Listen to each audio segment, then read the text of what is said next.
Saya berpikir begini, nggak usah dikasih cuci, juga tidak perlu dibebaskan. Kenapa? Karena sampai saat ini lapas juga nggak ada nggak ada laporan di dalamnya penghuninya kena corona, terjangkit oleh virus corona, nggak ada.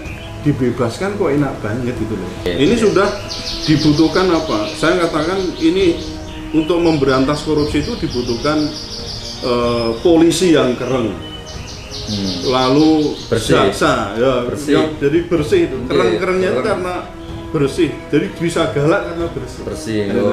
Jadi polisi yang keren, kemudian jaksa yang gendeng, lalu hakim yang sableng.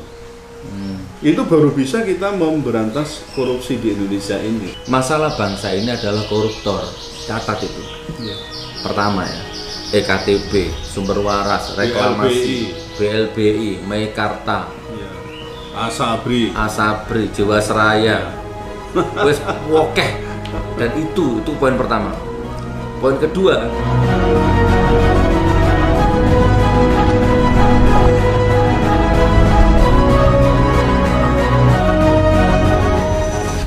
Assalamualaikum warahmatullahi wabarakatuh.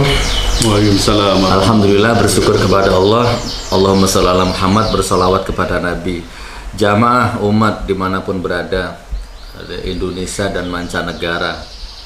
Alhamdulillah, Allah takdir saya hari ini bisa silaturahim ke rumahnya beliau, guru, pakar, ahli, yaitu di bidang ilmu Pancasila yang dibuang, yang dimarginalkan. Masya Allah, beliau adalah Profesor Suteki.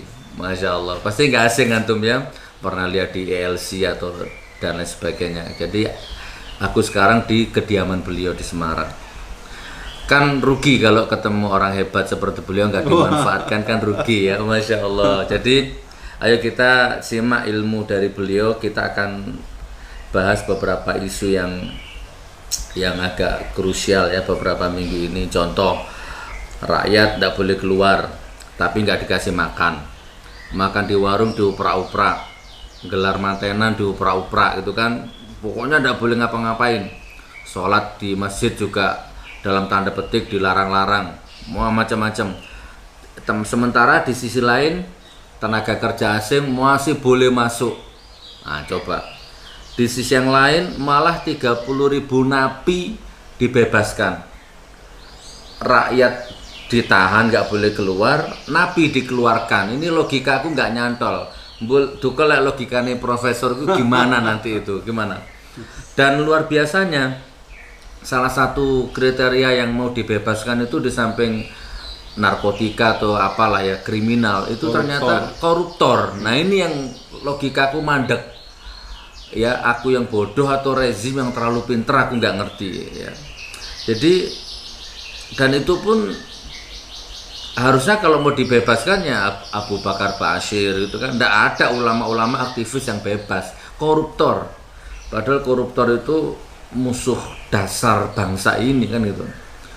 Kalau saya jadi presidennya tak potong tangannya, tak potong lidahnya kok bila perlu kan. Tapi ini bebas.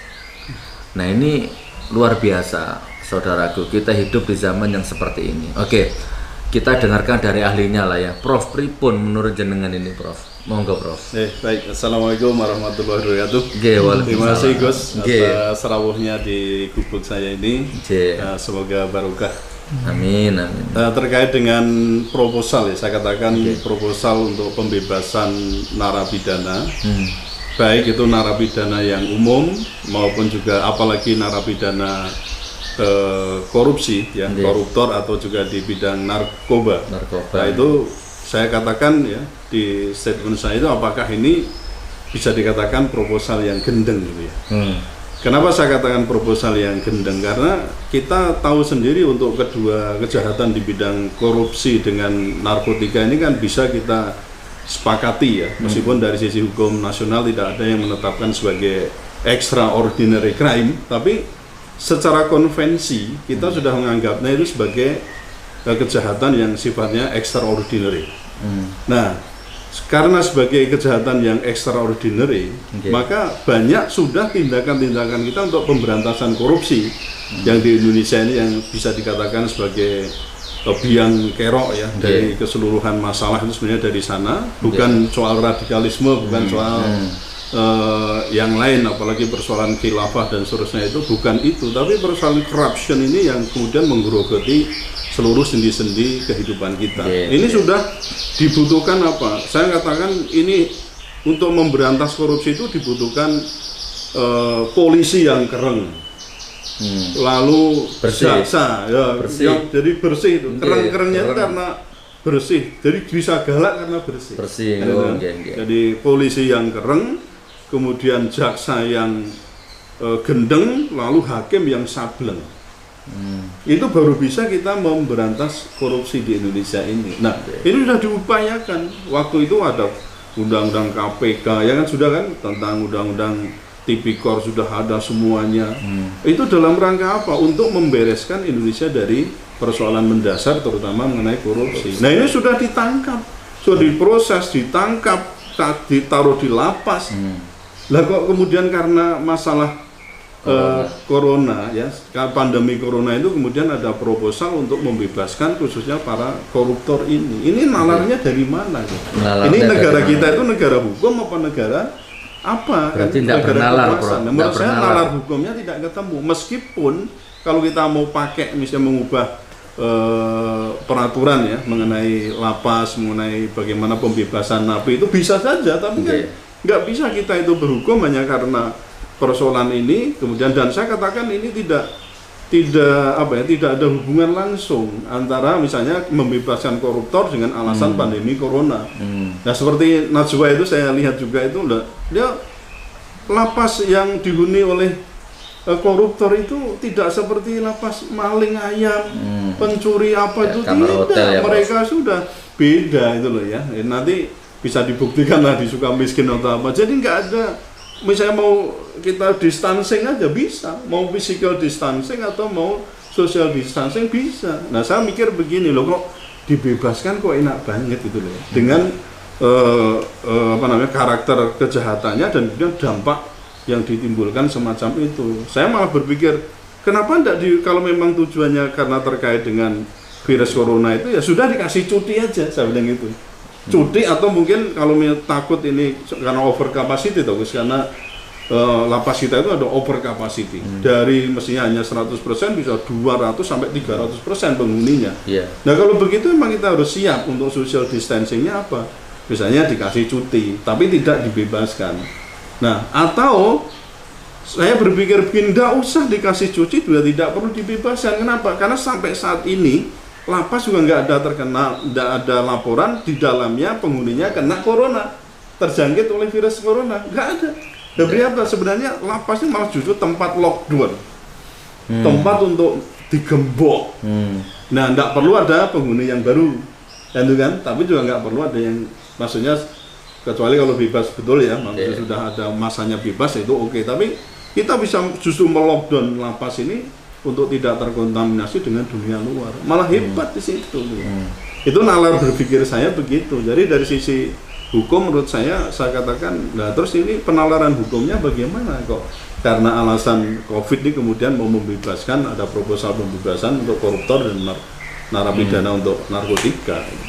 Terus kira-kira mudorot sama manfaatnya lebih besar mana, Prof? Kalau menurut saya itu banyak mudorotnya, karena begitu keluar itu nanti kan kemudian kan kepastian hukum kita bagaimana ya. Kalau manfaat mungkin ada manfaat ya, tapi mudorotnya menurut saya lebih banyak, karena ini efek kedepannya, maka pemberantasan korupsi atau mungkin pemberantasan pidana yang lain akan justru down, akan justru buruk penegakan hukum kita di situ. Mungkin menghemat anggaran, kan memang penguasa sekarang kan cara berpikirnya nah itu kan resiko sebenarnya. Betul. Resiko karena sudah memenjarakan orang, ya kayak orang harus memenuhi segala kebutuhan dasarnya kan. Itu bahkan dulu kan kita juga kenal ada namanya restoratif justice ya. Artinya sebenarnya perkara-perkara yang tidak besar terus yang bisa diselesaikan di luar pengadilan tuh kita banyak mengusulkan dengan itu supaya apa, beban negara itu tidak tinggi. Ada usulan begitu, tapi kan seringkali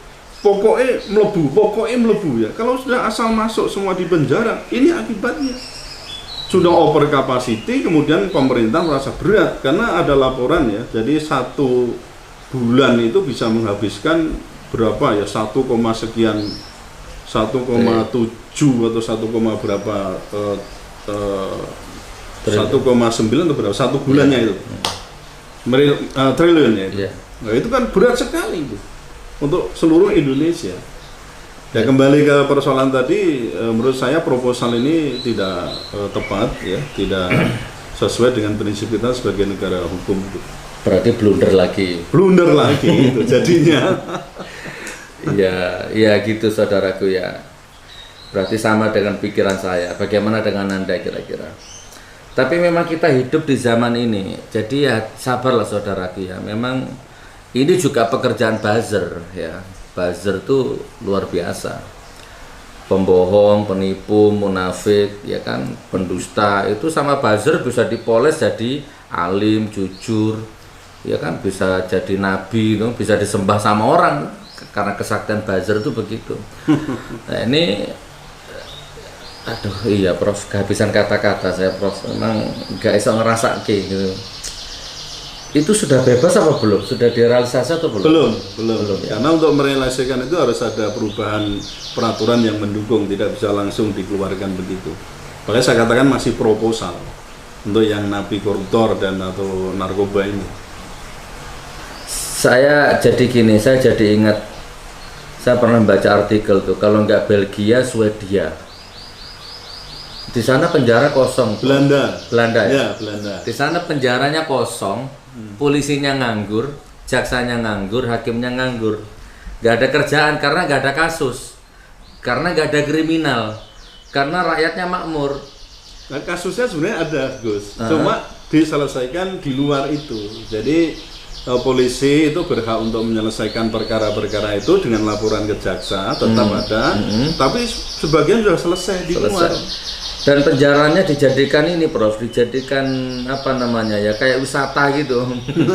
Dirubah jadi hotel, dirubah jadi kayak kunjungan wisata gitu. Kan kadang-kadang kita kan boleh berhayal ya Allah, kan harusnya Indonesia bisa lebih dari itu. Padahal kita itu ngadopsi hukum Belanda juga kan. Gitu hukum yang kita pakai sekarang ini dulu dari Belanda.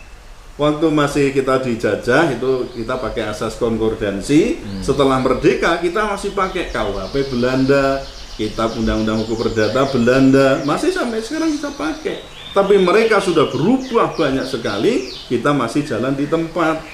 Nah ini kan persoalan besarnya di sini. Kita nggak bisa mencontoh loh asalnya sudah berubah banyak, kita masih bersikukuh pada mestinya sistem hukum pidana yang masih kepada pembalasan untuk cenderung untuk menghukum, tidak restitutif, tidak menyelesaikan itu di luar pengadilan. Ada kasus itu Gus. Jadi misalnya penggelapan itu masing-masing pihak sudah ketemu, sudah diselesaikan kerugian epiron berapa, barangnya sudah dikembalikan, sudah deal, ada akte perdamaiannya.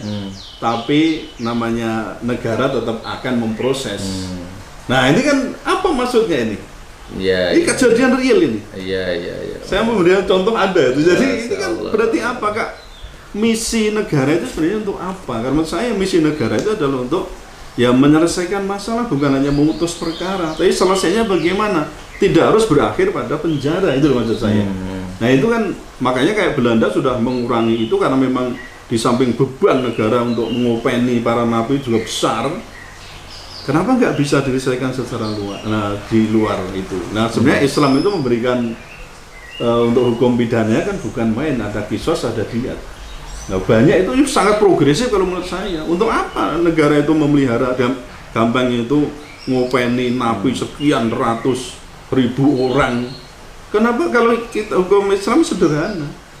Kalau memang memenuhi nisabnya orang mencuri ya sudah potong selesai. Orang membunuh gantian bunuh. Hukumnya kisos, kalau dimaafkan selesai. Nggak perlu orang memenjara orang gitu loh. Nah, ini kalau kita mengadopsi ini bukan main. Jadi beliau ini, mumpung saya jadi ingat kan, beliau ini kan profesor yang idealisnya amanah lah ya. Kan beliau lagi ya dalam tanda petik kan juga lagi di kuyo-kuyo ya, karena beliau salah satu profesor yang